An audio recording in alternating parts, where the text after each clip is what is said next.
মাসে মুক্তি পাবে বাঙালির গোয়েন্দা গল্পের নায়ক চরিত্র ফেলুদা সিরিজের নতুন ছবি সন্দীপ রায়ের ডাবল ফেলুদা। আমার নামে যাবি? 2011-এ রয়্যাল বেঙ্গল রহস্যের পর সব্যসাচী চক্রবর্তীকে আবার অভিনয় করতে দেখা যাবে ফেলুদা চরিত্রে তোপসে সাহেব ভট্টাচার্য। অন্যান্য চরিত্রে রয়েছেন ব্রাত্য বসু, ধৃতিমান চ্যাটার্জি, রাজেশ শর্মা, পরাণ বন্দ্যোপাধ্যায়ের মতো অভিনেতারা।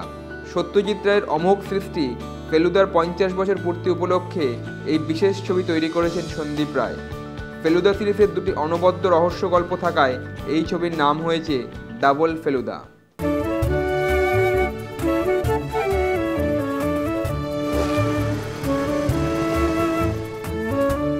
সব পরিষ্কার।